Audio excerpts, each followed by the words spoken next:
कन्याकुमारी से शुरू की ये यात्रा हमने जम्मू कश्मीर तक पहुंची। कन्याकुमारी से शुरू की हमने इसका लक्ष्य अब ये कन्याकुमारी से जम्मू कश्मीर तक पहुंची है।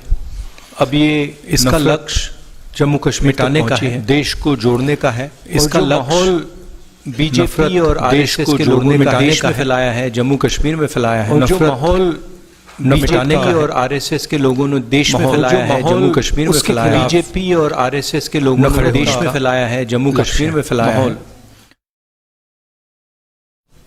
खड़े होने का जो कंसंट्रेशन उसके खिलाफ वेल्थ हो रहा है, खड़े होने का चुने हुए लोगों के हाथ में हिंदुस्तान का धन। दो और बातें हैं, एक जो कंसंट्रेशन ऑफ जा रहा है वेल्थ, और उससे उसके कारण महंगाई बढ़ रही है और बेरोजगारी बढ़ रही है।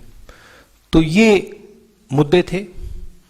जम्मू कश्मीर में स्टेटहुड का मुद्दा है और हमारी व्यू है कि जल्दी से जल्दी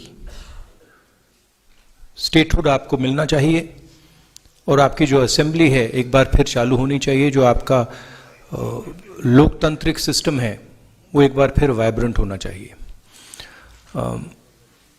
बहुत कुछ सीखने को मिला, जम्मू कश्मीर के लोगों से मिलकर भी काफ़ी सीखने को मिल रहा है।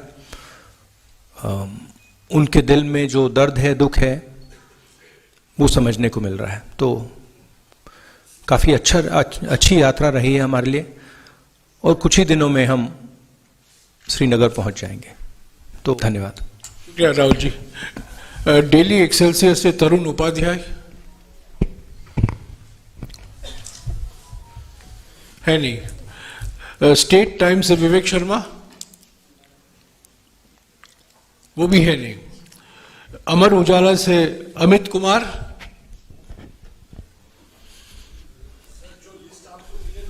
एक मिनट माइक दीजिएगा उनको।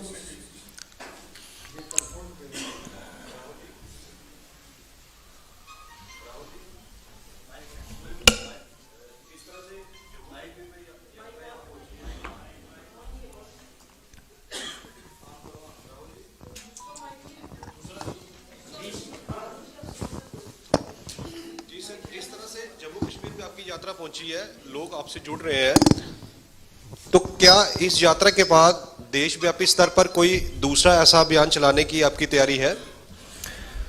नहीं, हमने पहले कहा था कि जब तक यात्रा नहीं खत्म होती तब तक हमारा फोकस यात्रा पर और जो हमने मुद्दे उठाए हैं उन पर रहेंगे।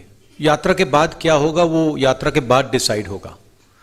मतलब जब तक हम श्रीनगर पहुंचेंगे तब तक हमारा फोकस इसी पे है।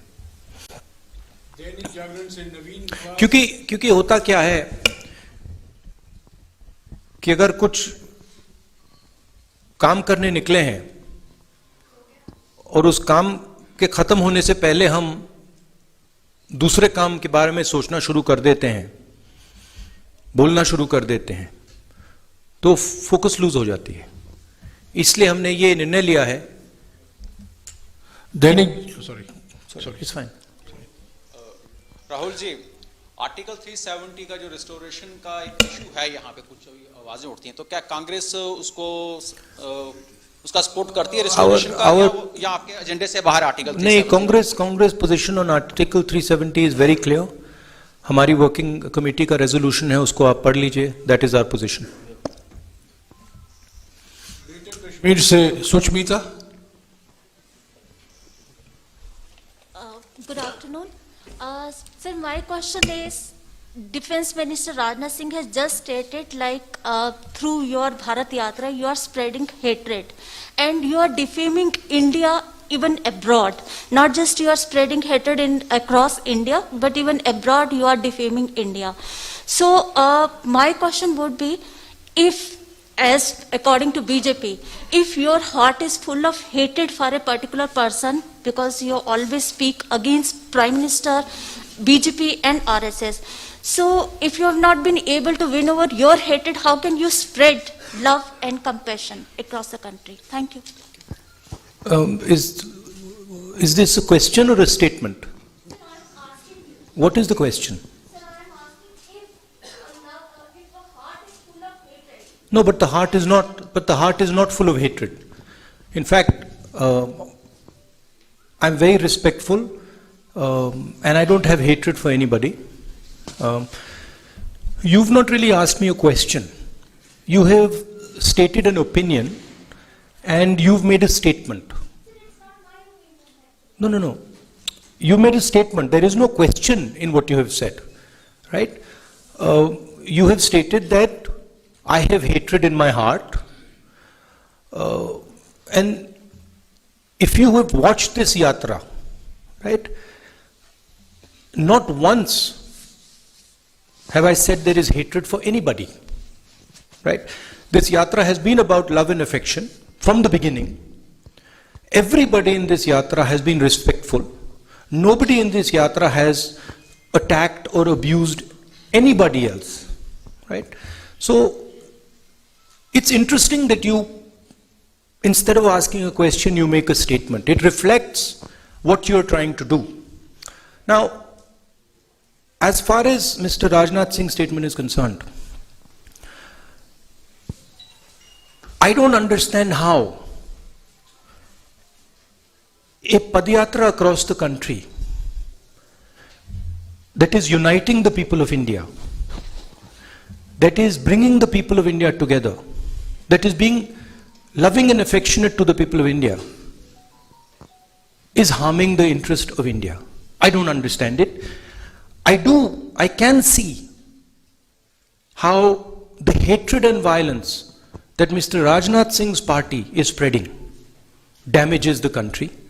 I can see how dividing India between religions, between communities, between castes, between genders is harming the nation.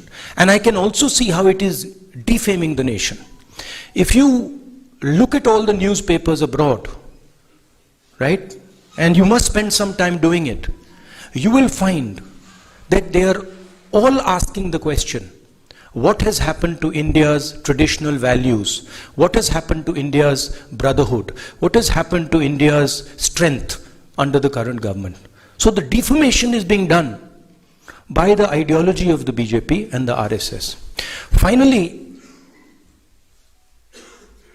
I think Mr. Rajnath Singh, I would be surprised if these were his actual views. Rajnath Singh ji operates in a party where what he has to say is told to him by the top. I don't think he has a choice in the matter. So it's nice that Mr. Rajnath Singh has expressed his opinion. I think it is something that he has done as a result of orders from the top. Punjab Kesari से कमल राणा है नहीं, PTI से Tariq,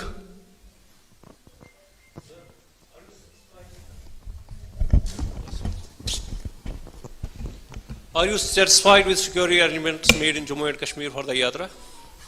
Frankly, this is the responsibility of the government. These are not questions that I would like to answer in a press conference. It is the responsibility of the government to protect the Yatris, and I hope they do as good a job as they are capable of doing. ANI से सिद्धार्थ,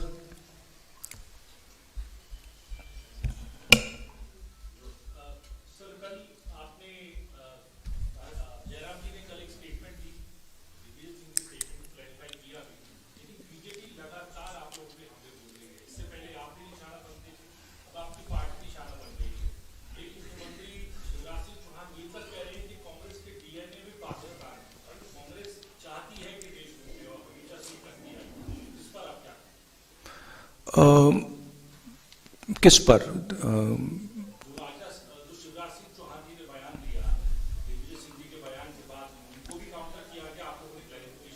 हाँ, नहीं, आप ये पूछ रहे हैं कि दिग्विजय सिंह जी की स्टेटमेंट पे मेरी व्यू क्या है, ये आपका सवाल है?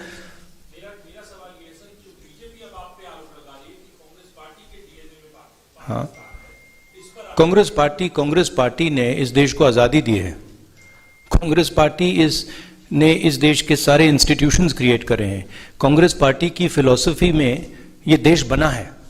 जब हमारा देश जब हम अंग्रेजों से लड़ रहे थे, बीजेपी और आरएसएस के लोग अंग्रेजों के साथ खड़े थे, ठीक है, और उनकी आइडियोलॉजी ने, उनके नेताओं ने टू नेशन कॉन्सेप्ट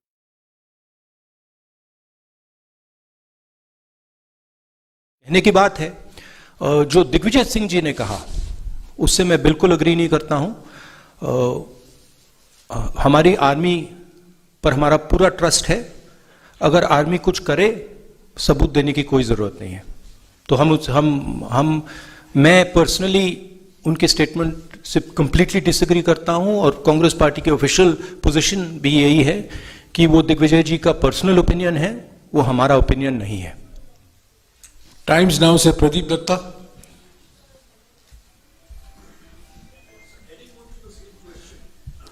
जो सवाल पहले पूछे गए हैं उसको बार बार दोहराने की जरूरत नहीं है।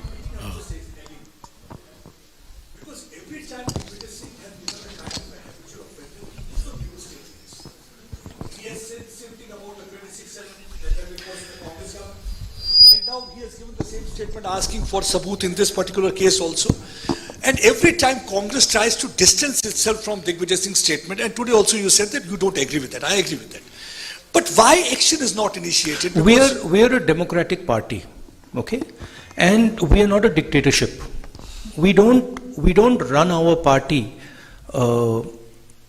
with principles of coercion. We don't appreciate Mr. Digvijay's personal views. But the views of the party are above Mr. Digvijay Singh's views. The views of the party are generated from a conversation within the party. I would like to assure you that Mr. Digvijay Singh's views are outlying views. They are not views that are held by the by the center of the party. We are absolutely crystal clear that the armed forces do a job. They do a job exceptionally well. And they do not need to be providing proof for anything. Okay? आज तक से Sunil Bhatt. It is in the culture of our party, right, to allow conversations. And sometimes when those conversations happen, people who have extreme views air their views, right? So we try to manage a conversation. You see, in the BJP, in the RSS, there's no conversation. They just decide that this is what it's going to be, and nobody can talk after that, right? It's like demonetization. The Prime Minister gets up one morning and says, we're going to demonetize.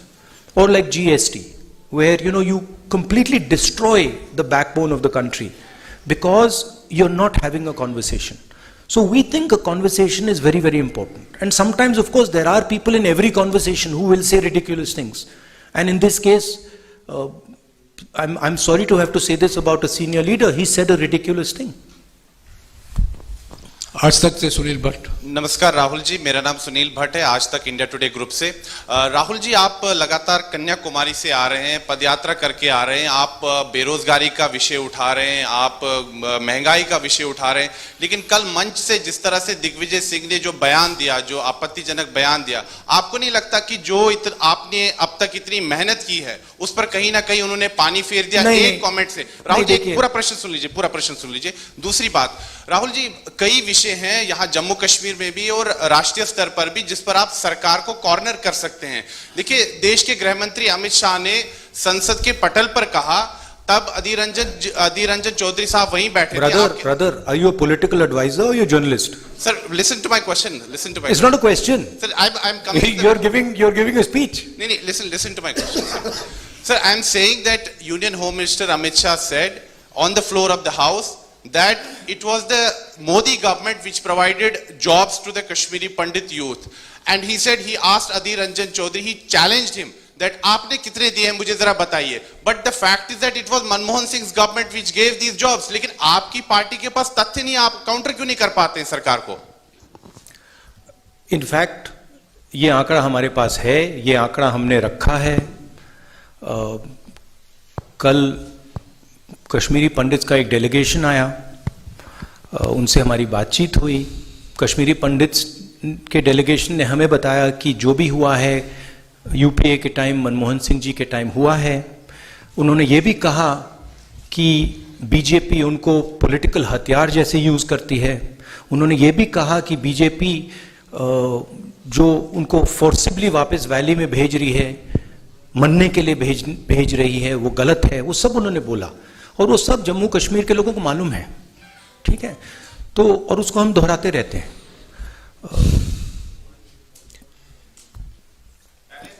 Network news 18 से what was the पहला सवाल? My first question was that you have been, on Padyatra for last many months now. Yeah. And yesterday from your podium, Digvijay Singh made, controversial remarks. No, I don't think so. I don't think so. I think the yatra has achieved something fundamental and very powerful. What the yatra has done already, and this cannot be changed now. It has shown that there are two visions of India. One is a hate-filled, arrogant, cowardly vision, and another is love-filled, embracing, brave vision. And it has made those two visions absolutely crystal clear, right?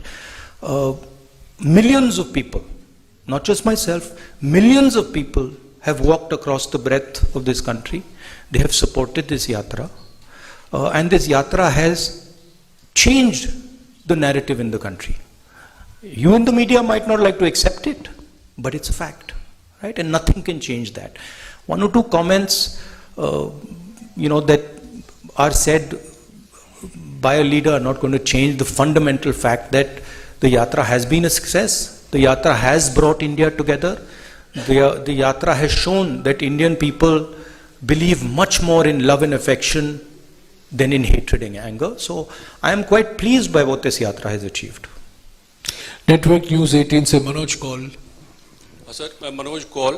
Sir, आपसे ये जानना चाहता हूं कि जिस तरह से आपने ये कह रहे हैं कि भारत जोड़ो यात्रा जो है इसका कोई पॉलिटिकल मिशन नहीं है, लेकिन हमने देखा कि जब भी आप कहीं पर भी आपने भाषण किए, कल के भाषण की बात करें या अभी आपने जो इनिशियल रिमार्क्स दिए, उसमें आपने बीजेपी को निशाना बनाया है। तो क्या हम ये माने कि इस यात्रा के जरिए आप एक ये मैसेज देना चाहते हैं अपने वर्कर्स को या जो अपोजिशन है उसको एकत्रित करने के लिए, ताकि आप बीजेपी का मुकाबला कर सकें? नहीं, देखिए, ये यात्रा भारत को जोड़ने की यात्रा है। ये हम सब के लिए, कांग्रेस पार्टी के नेताओं के लिए, कांग्रेस पार्टी के यात्री के लिए, मेरे लिए पर्सनली एक तपस्या सी है। इससे हमें बहुत कुछ सीखने को मिला, समझने को मिला, बहुत प्यार मिला। 3,800 किलोमीटर की यात्रा है। कांग्रेस पार्टी एक पॉलिटिकल पार्टी है, तो अगर कांग्रेस पार्टी का ऐसी यात्रा में इन्वॉल्वमेंट होगा तो थोड़ी पॉलिटिकल बातें तो होंगी, वो नेचुरल है। लोग हमसे पूछते हैं, कश्मीरी पंडित्स ने हमसे पूछा कि वो आकर हमसे मिलना चाहते हैं, हम मिले। अब उसमें उन्होंने पॉलिटिकल बातें उठाई। उन्होंने कहा कि गवर्नर ने हमें अब्यूज किया है। उन्होंने कहा कि देखिए, हमें वापस श्रीनगर भेजा जा रहा है, वहां कंडीशंस नहीं है, हमारे लोगों को गोली मारी जा रही है। अब वो मेरे पास आए और अब मैं उनकी बात ना उठाऊं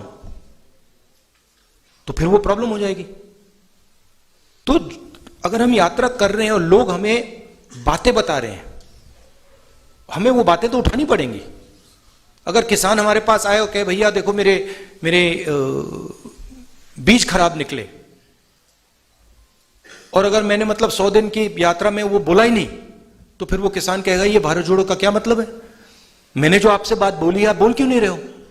मेरी आवाज आप क्यों नहीं उठा रहे हो? तो ये हो रहा है। एबीपी से अजय बाचलो।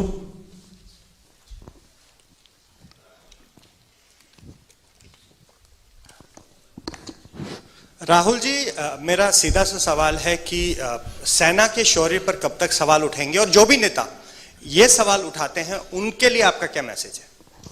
मैंने भैया 3 बार बोल दिया क्लियरली, आपको शायद सुनाई नहीं दिया, आप पीछे बैठे हैं, थोड़ा आगे आ जाइए। I've explained it 3 times. Gulistan से विनोद मल्होत्रा। राहुल जी नमस्कार। राहुल जी, आप पहले भी राजनीतिक तौर पर गंभीर हैं और अब भी गंभीर हैं, आगे भी गंभीर रहेंगे, लेकिन यात्रा के दौरान आप में बहुत ज्यादा डेप्थ आया है। लेकिन हम जब वो पुरानी प्रेस कॉन्फ्रेंस आपकी देखते हैं जिसमें आप बोलते हैं कि वो पुराना राहुल गांधी अब नहीं है, उस पुराने राहुल गांधी में क्या कमियां थी और इस राहुल गांधी में नहीं, नहीं, आप गलत समझे। मैंने ये नहीं बोला कि पुराना राहुल गांधी नहीं है, मैंने बोला राहुल गांधी नहीं है जी, अलग बात है, आप बात नहीं समझे जी। मैं पुराने की बात नहीं कर रहा हूं, मैं बोल रहा हूं कि आपके माइंड में राहुल गांधी है, मेरे माइंड में राहुल गांधी नहीं है।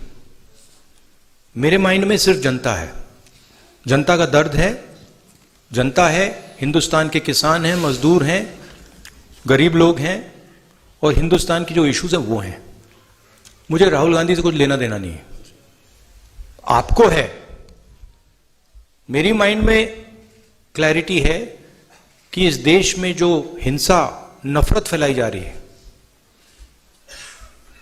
उसको मिटाना है, उसके खिलाफ खड़ा होना है, चाहे कोई भी कॉस्ट हो। क्योंकि मैं हिंदुस्तान को नफरत और हिंसा का देश मानता ही नहीं हूं, एक्सेप्ट नहीं करता हूं। और मेरे जैसे करोड़ों लोग हैं जो इस देश को मोहब्बत, भाईचारा, इज्जत, ह्यूमिलिटी का देश मानते हैं। तो पुराने राहुल गांधी, नए राहुल गांधी की बात नहीं है। चलिए, जयराम जी हमेशा 1 नेशन 1 टैक्स की बात बासु जी सप्लीमेंट्री नहीं प्लीज। इंडिया टुडे ग्रुप से मौसमी Singh. Rahul,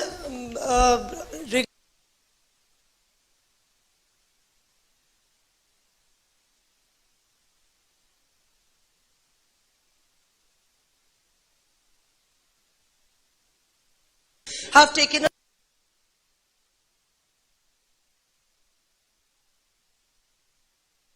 country that we should ban